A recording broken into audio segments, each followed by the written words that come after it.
Hello मुलांनो, कसे आहात? मी तुमची लक्ष्मी आजी. तर आज आपण भगवद्गीता अध्याय 1 अर्जुन विषाद योग श्लोक आपला काय श्लोक कितवा 25वा आज वाचणार आहोत. कालपर्यंत आपले 24 श्लोक झालेले आहेत. तर कालच्या श्लोकमध्ये आपल्याला एवढं कळलं की अर्जुन सांगतो, श्रीकृष्णांना सांगतो की दोन्ही सैन्यांच्या मधोमध आपला रथ न्यायला सांगतो. तर आता आपण पुढे बघूया. तिथे गेल्यानंतर भगवान काय करतात ते. पुढे ते अर्जुनाला काय म्हणाले ते आता बघूया. भीष्म द्रोण प्रमुखतः सर्वेषां च महीक्षिताम उवाच पार्थ पश्यैतान् समेतान् कुरूनीति पश्यैतान्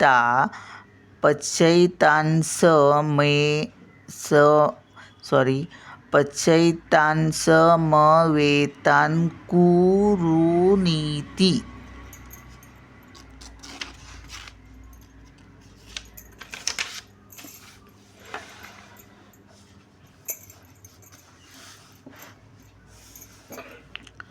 आता शब्दार्थ बघूया.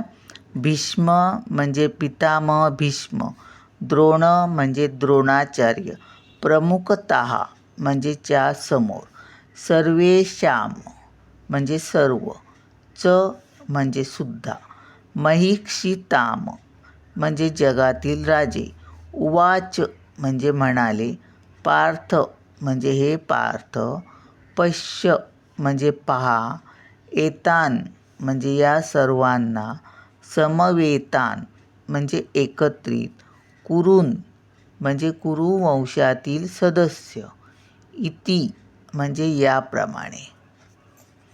आता श्लोकाचा अर्थ पाहूया. भीष्म, द्रोण आणि जगातील इतर सर्व राजांच्या उपस्थितीत भगवान म्हणाले. काय? कोण? भीष्म, द्रोण आणि जगातील बाकीचे सर्व राजे यांच्या उपस्थितीत, यांच्या हजेरीत भगवान श्रीकृष्ण म्हणाले, अर्जुनाला म्हणाले. काय म्हणाले? हे पार्थ, येथे एकत्रित झालेल्या सर्व कुरुवंशीयांना आता पहा. तात्पर्य काय? भगवान श्रीकृष्ण सर्व जीवांचे परमात्मा स्वरूप असल्याने, भगवान श्रीकृष्ण सर्व जीवांचे परमात्मा स्वरूप असल्याने अर्जुनाच्या मनात काय चालले होते ते जाणू शकले. अर्जुनाच्या मनात काय चाललं ते भगवान श्रीकृष्ण जाणू शकले. या संदर्भात ऋषिकेश या शब्दप्रयोगावरून कळून येते की त्यांना सर्व काही ज्ञात होते म्हणजे माहीत होते. कोणाला? श्रीकृष्णांना. अर्जुनाच्या संदर्भात पार्थ किंवा कुंतीपुत्र अथवा पृथेचा पुत्र हा शब्दसुद्धा तितकाच महत्त्वपूर्ण आहे. मित्र या नात्याने श्रीकृष्णांना अर्जुनाला सांगावयाचे होते की अर्जुन हा त्यांच्या आत्तेचा म्हणजेच पृथेचा पुत्र असल्यामुळे त्यांनी अर्जुनाचा सारथी होण्याचे मान्य केले. अर्जुन हा त्यांच्या आत्तेचा पुत्र म्हणजे हे नातं पण लक्षात येतं इथे. श्रीकृष्णांच्या आत्तेचा मुलगा आहे अर्जुन. तर असल्यामुळे आत्तेचा पुत्र असल्यामुळे त्यांनी अर्जुनाचा सारथी होण्याचे मान्य केले होते. अर्जुनाला आता उपस्थित कुरुवंशीयांकडे पहा असे सांगण्यामागे श्रीकृष्णांचा काय उद्देश होता? अर्जुनाला मध्यभागी नेऊन श्रीकृष्णांनी सांगितलं, आता हे जे काही आहेत समोर कुरुवंशीय त्यांच्याकडे पहा. तर त्यामागे त्यांचा काय उद्देश होता? अर्जुनाला तेथेच थांबून युद्ध करावयाचे नव्हते का? म्हणजे पहा म्हणून सांगितलं, म्हणजे तिथेच थांबून युद्ध करावयाचे नव्हते का? पाहूया पुढे काय आहे ते.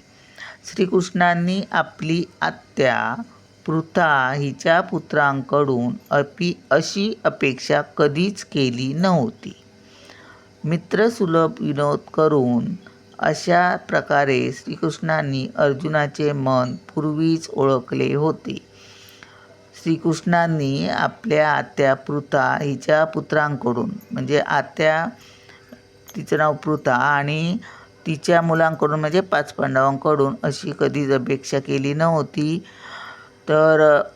तरीसुद्धा त्यांनी शांततापूर्वक युद्ध थांबवण्याचा प्रयत्न केला होता, पण दुर्योधन ऐकायलाच तयार नाही, त्यामुळे ते युद्ध करणं भाग पडलं.